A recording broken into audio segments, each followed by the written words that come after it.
as you, Mr. President Poroshenko, have come here to share with us your assessment of the situation and your vision for Ukraine's future, the main message I wish to convey tonight is this: Switzerland remains committed. Switzerland remains engaged. We will continue our engagement to help de-escalate the crisis, build bridges, promote dialogue, while our role is changing now that we no longer chair the OSCE. Switzerland's resolve to contribute to a better future for Ukraine and to overcoming the broader crisis of European security remains strong. This commitment essentially comprises four aspects: diplomacy, humanitarian aid, development cooperation, and European security. All the professors, all Ukrainians who come here to support me and to support Ukraine, this is very important for me and for my country. Thank you very much, ladies and gentlemen. Truly, I am very honored to speak at this truly historic place. These walls have witnessed so many landmark events, and so many prominent figures have expressed their idea bound to change the world for better. It was here at this university shortly after World War II, when the European continent was still lying in ruins, when Sir Winston Churchill called for the creation of the United Europe. His urge then was, we must build a kind of United States of Europe. In this way only will hundreds of millions of toilers be able to regain a simple joys and simple hopes which make life worth living. I am convicted that life worth living is evident when I look into the eyes of my children. This should be eyes without fear. And that's possible only when we have freedom and democracy. Mr. President, Jesse Donbass. Thank you very much.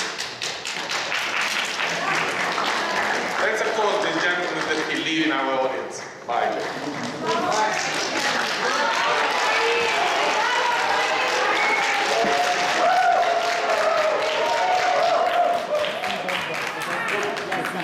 Frankly speaking, I think this is a very symbolic. This is the picture of the whole world. And the whole world is united. And the whole world is demonstrating the solidarity with Ukraine.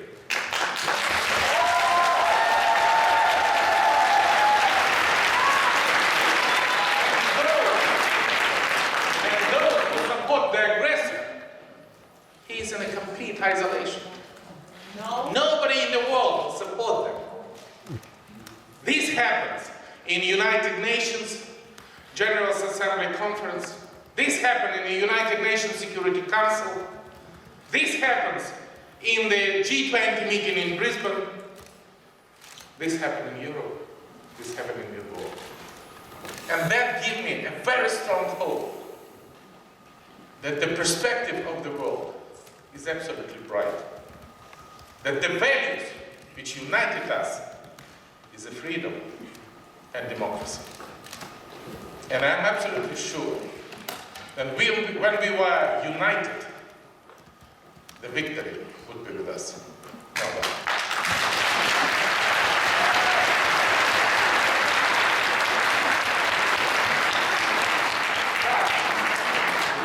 Why it's happened? Why the words of Churchill is come to the real life? Because we have a very great evidence. The 28 nations, 28 European nations, members of the European Union, demonstrate a success story. Success story for 500 million people. When everybody respects the freedom, everybody respects the sovereignty, everybody respects the territorial integrity, everybody respects the democracy. And at the same time, the demonstrate and advance with the highest level, not only with the political freedom, but with a very high level of the economic standard. In the wake of the cruelest war in the human history, Churchill's dream of the united Europe sounded a little bit idealistic and a little bit naive.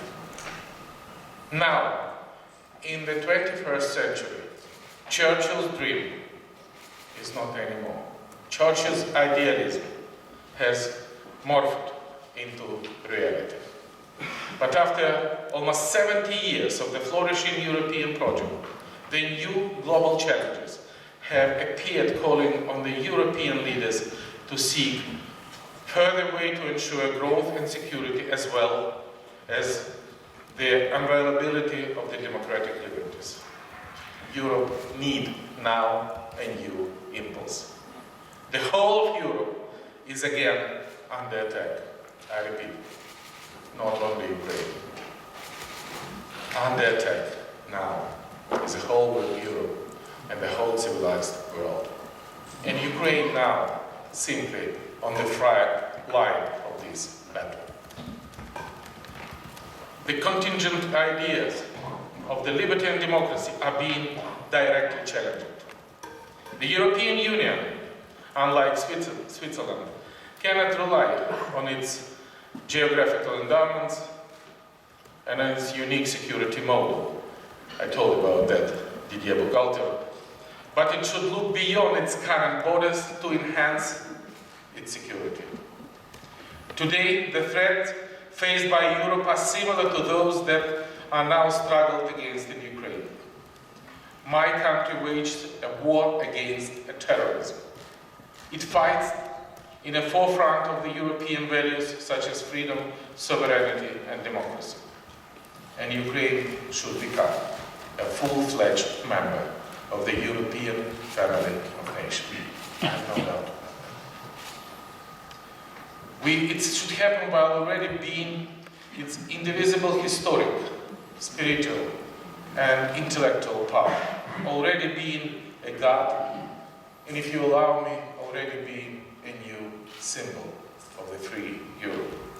The concept of the sovereignty brought to us by the Peace of Westphalia back in 1648 put in an end to one of the most devastating and lengthy wars in Europe. I don't want to sit with someone in these rooms killing children. Thank you very much. Just telling that.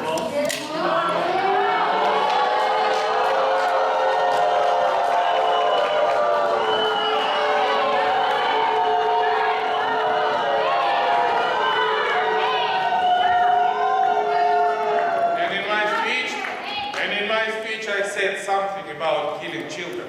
I have here.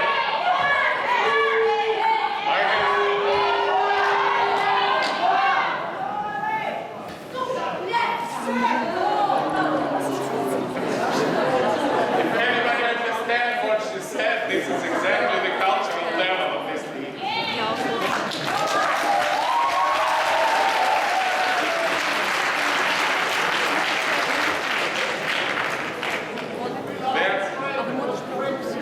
Thank you. Slava Ukraine.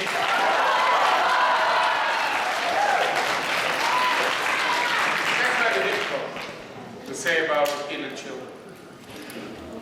This is the sign which means Je suis Volnovakha. Volnovakha. It's a tiny town on the east part of Ukraine when the 13th of January, a Russian missile flight from the occupied Donbass hit the civilian bus where was altogether 29 persons, including one children. 13 of these persons were killed in one moment. Absolutely innocent civilian victim was killed by terrorists supported by Russia, supplying Russian weapons and given order from Russian side. That's something about children. And that's why the whole civilized world concentrate their efforts to stop the war. And everybody do whatever they can to stop the war. In this sense, I want to thank Didier Burkhalter when we together, when he was the president of Switzerland and the president of the OSCE, and from the very first moment after my inauguration speech, I declared the ceasefire and the process of peace negotiation. And we receive a strong support in form of the creation of the special monitoring mission of the OSCE.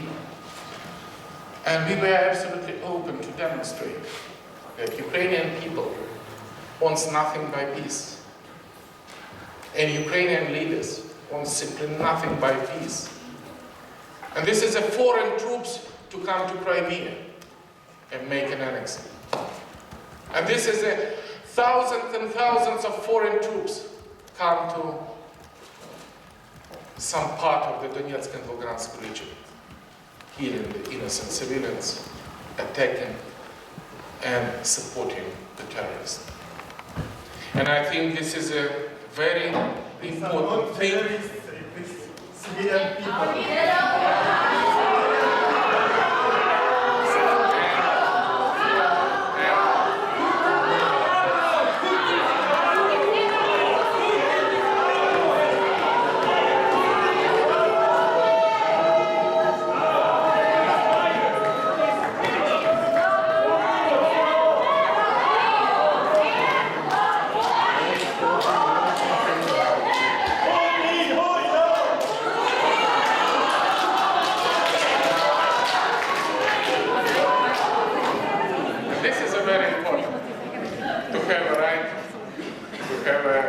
To speak in the presence of the Ukrainian president. In Russia, you don't have evidence.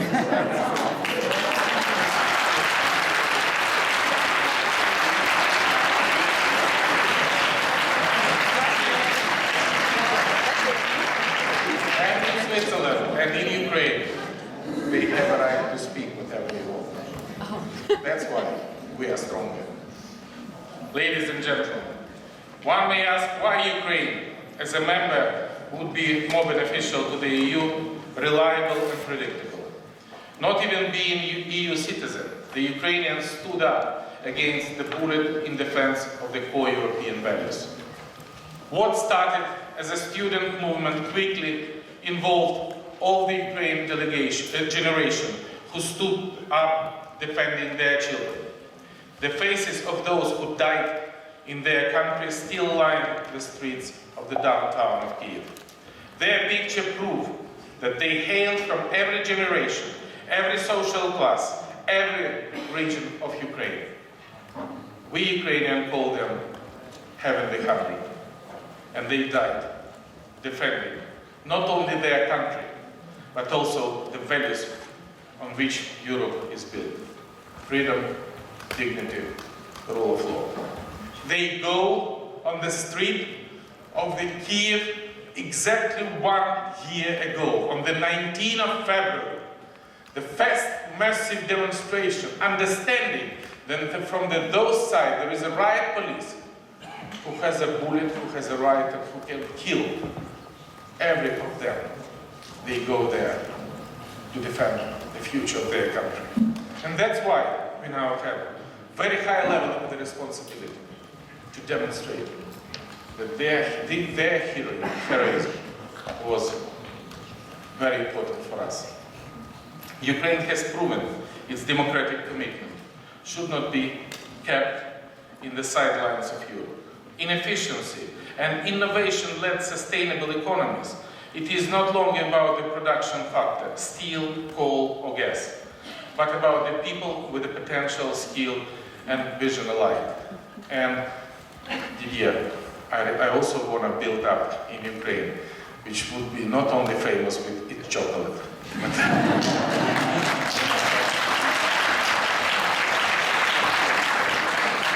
their freedom, with their intellectual possibilities, with their business climate and everything. And I think that in exchange of the experience, we together can reach that. This goes beyond the wider common market opportunities.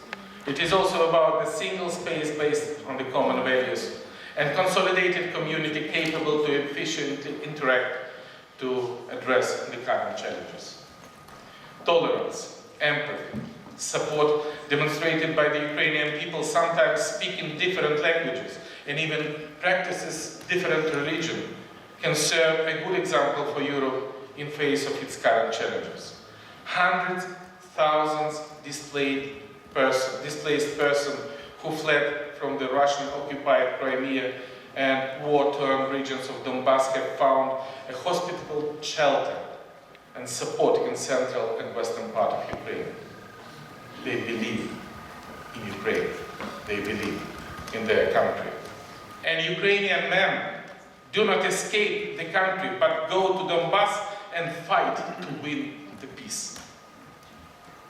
A modern and capable Ukrainian army has emerged in a year of war.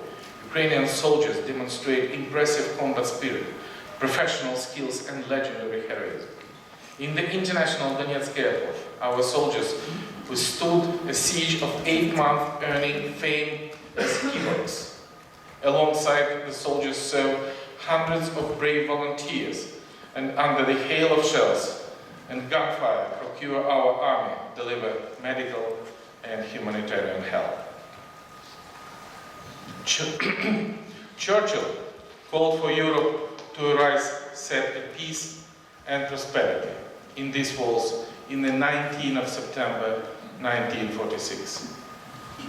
It was also on the 19th of September last year when we have finalized Minsk agreement to cease a bloodshed in Donbass and to launch the peace process on my peace plan. Ladies and gentlemen, my peace plan is very simple. Point number 1, please stop shelling, stop fire, make a ceasefire, complete ceasefire. This is absolutely necessary. Point number 2, please immediately release all the hostages which you illegally kept in the prisons. And this citizen is my citizen. A significant part of this citizen is in a Russian prison. It was just captured, delivered, and illegally kept there. Point number 3, please, close the border. Close the border with Russia. Point number 4, please withdraw all of your troops. And we are ready for immediate political dialogue.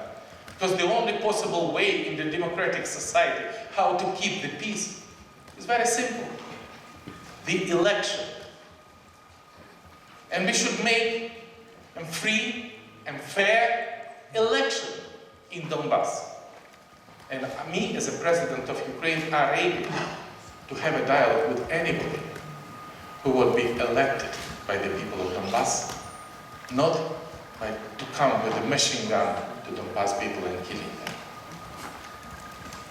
Can anybody be against this plan? It seems to me no. But yes, because from the 19th of September, it's already 4 months come. And even when they publicly start to support the peace plan, no one single step was done from Russia, unfortunately, and from terrorists. Instead of that, they arranged the illegal farce on the 2nd of November without any international observers, without rules, without the law. And I ask a very absolutely simple question. Is it Ukrainian territory? Everybody said yes, including Russia. Okay. Is it Ukrainian citizens who live in there? Yes. Okay. And in that situation, under which legislation we should have an election? Russian? Ossetia? Transnistria? Anything else? For the civilized person, there is simply not exist any other answer. And that's why the peace plan is worldwide accepted, and worldwide recognized. And that's why we insist that this very simple point, especially if they put a signature after this plan, should be fulfilled. And just to deliver them the message, this is not a buffet breakfast in the hotel restaurant.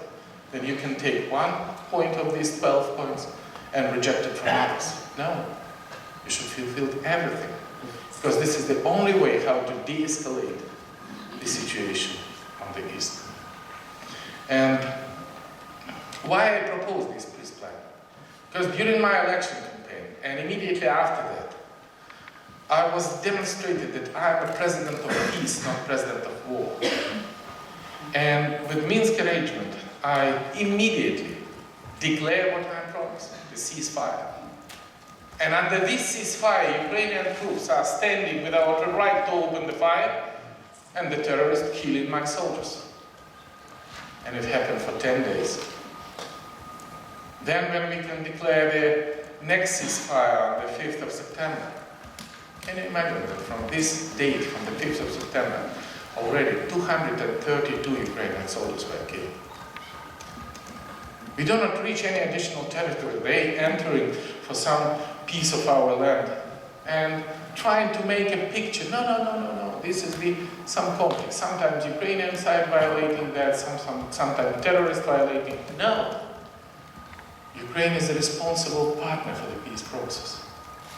And I think that we demonstrate it now, we demonstrate it in the past, and we will demonstrate it in the future. And I lay the hope that the other side will adhere to their commitments and we will restore the peace. The OSCE and other international partners can confirm that Ukraine upholds the Minsk agreement. At the same time, OSCE confirmed that the other side does not. The constant violation of the ceasefire regime also killed not only the civilians, several hundred, not only the soldiers, several hundred innocent civilians was the victims of this violation.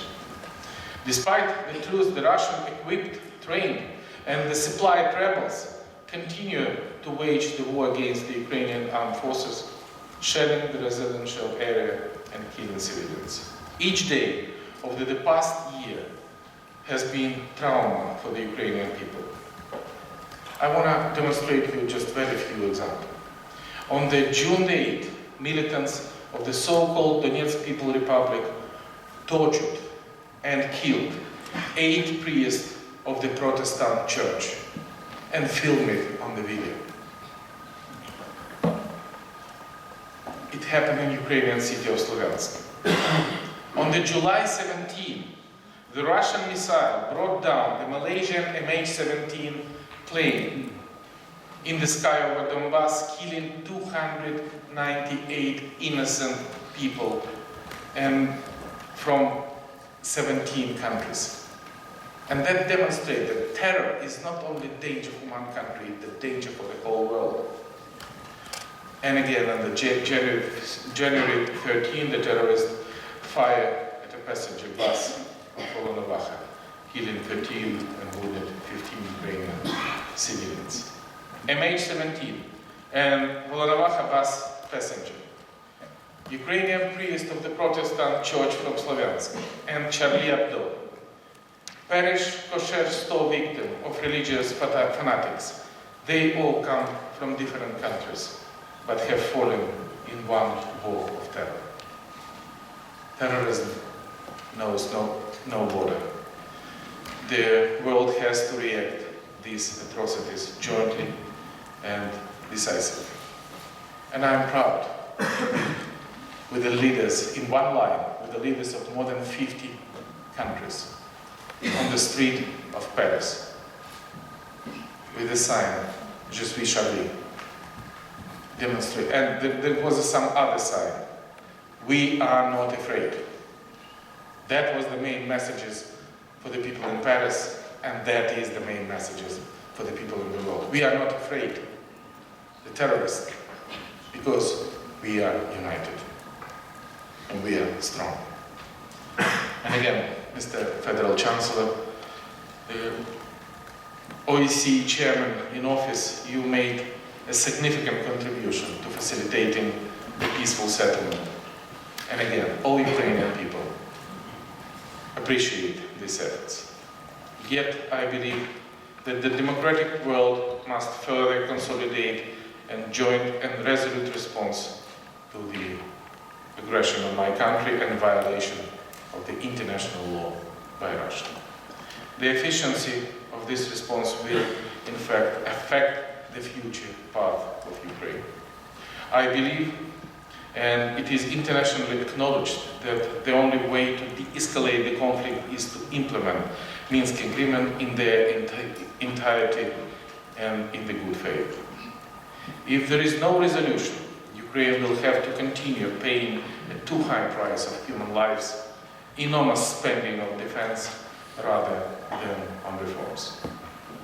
Basically, this is exactly what aggressors aspire to stop reform, to freeze the conflict, to prevent Ukraine from transforming into the modern European democratic state. Dear ladies and gentlemen, nevertheless, realizing the need of the comprehensive transformation, Ukraine has embarked serious of the reform. Can you imagine that in this condition, when every single day Ukraine spent 100 million hryvnia on the defense expenditure to keep security on the east, our top priority is the reform. Our vision for the next 5 years is summarized in the strategy of the sustainable development of 2020. It is a roadmap for reforms in response to demands of the Ukrainian people expressed on Maidan Square in Kyiv and throughout the country. Moreover, these reforms are the only path for Ukraine not only to develop but also to survive. Why 2020? Because we aspire to reach the European standards by this time and apply for the membership for Ukraine in the European Union. I think 6 years is more than enough for us, and we will be adequate to the Maastricht, Copenhagen, and other criteria to ask for the membership. I'm absolutely sure that we will have a success.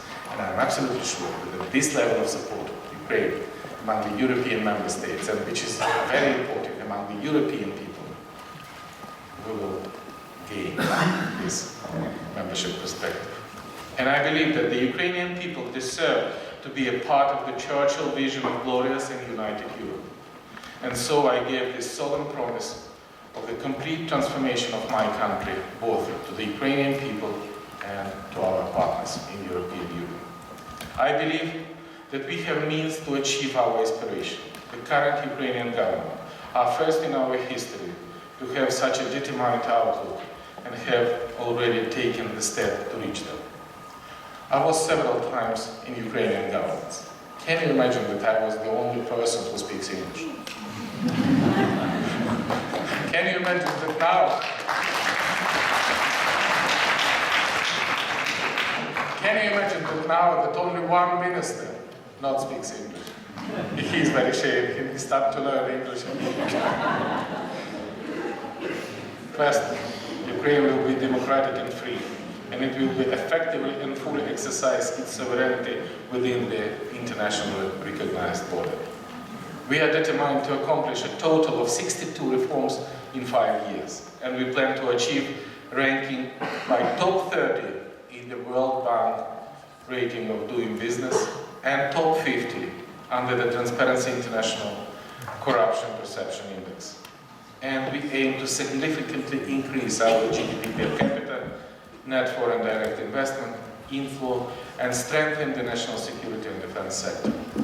We plan to increase life expectancy by 3 years in Ukraine, and my purpose is that the 75%